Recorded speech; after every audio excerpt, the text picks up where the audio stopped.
Rajasthan high court ने जगतपुरा में इंदुनी फाटक से बस स्टैंड 7 क्रॉसिंग महल रोड पर जयपुर विकास प्राधिकरण यानी कि जेडीए द्वारा मनमाने तरीके से सड़क चौड़ीकरण को लेकर यथास्थिति बनाए रखने का आदेश दिया। न्यायमूर्ति सुदेश बंसल की बेंच ने जेडीए से जवाब तलब किया है।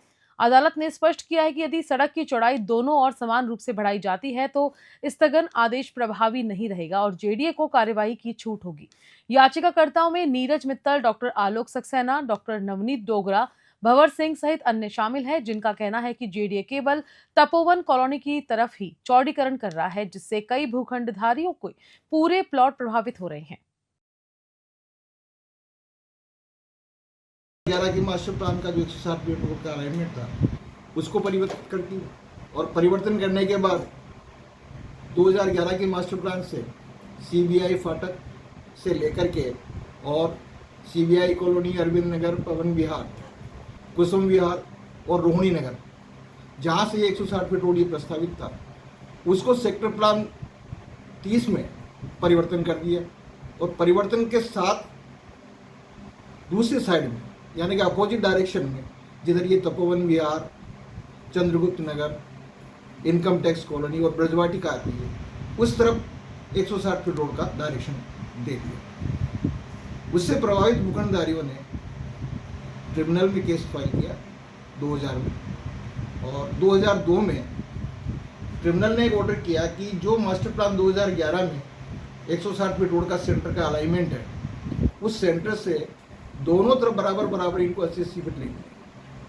2002 के उस ऑर्डर के आधार पे इनको उस समय अलाइनमेंट का निर्धारण करना था, लेकिन उस निर्धारण किए बिना इन्होंने उसके बाद आगे से आगे योजनाएं अनुमोदित करते गए।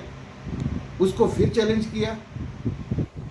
उसमें 2015 में फिर निर्णय हुआ कि एक उच्च स्तरीय कमेटी का गठन किया जाए और कमेटी ये निर्णय करे कि मास्टर प्लान 2011 के हिसाब से जो अलाइनमेंट निर्धारित किया जाना था उसका नए सिरे से मौका स्थिति के अनुसार जांच की जाए और 2011 के मास्टर प्लान के हिसाब से 160 फीट रोड का निर्धारण किया जाए। लेकिन कमेटी ने ये अपनी मजबूरी बताई कि साहब अलग अलग समय पे अलग अलग योजनाएं अनुमोदित कर दी गई है, तो योजना के अनुमोदित अंतिम छोर को अंतिम मानते हुए इन्होंने एक नया अलाइनमेंट का निर्धारण 2015 में ट्रिब्यूनल के ऑर्डर के आधार पर कर दिया।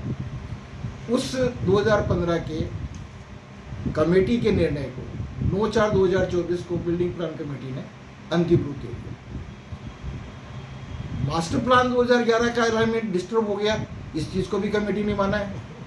मास्टर प्लान 2011, सेक्टर प्लान 30 और जोनल डेवलपमेंट प्लान जो 2018 का है और 2025 का मास्टर डेवलपमेंट प्लान, इन चारों में ही इस रोड के लेकर के और भिन्न भिन्न अलाइनमेंट है। तो उनका सबसे प्रखर जो विवाद था वो ये था कि 9/4/2024 को जो बीपीसी ने निर्णय लिया, गुलाब कोठारी प्रकरण के हिसाब से अगर मास्टर प्लान के अलाइनमेंट में अगर आपको व्यापक जनहित के अंदर परिवर्तन करना है तो उसके लिए आपको आपत्तियां प्रभावित भूखंडधारियों से आमंत्रित करनी चाहिए। वो इन्होंने आपत्तियां आमंत्रित नहीं की और बिना आपत्ति आमंत्रित किए इन्होंने अपने स्तर पर निर्णय ले लिया। उसको दोबारा फिर भूखंडधारियों ने ट्रिब्यूनल में चैलेंज किया, लेकिन ट्रिब्यूनल ने ये कहते हुए कि साहब कि पहले हमारा 2015 में जो निर्णय हुआ था उसी आधार पे इन्होंने ये अलाइनमेंट का नया निर्धारण किया। वस्तुतः नया अलाइनमेंट मौके पे स्थापित किया जा रहा है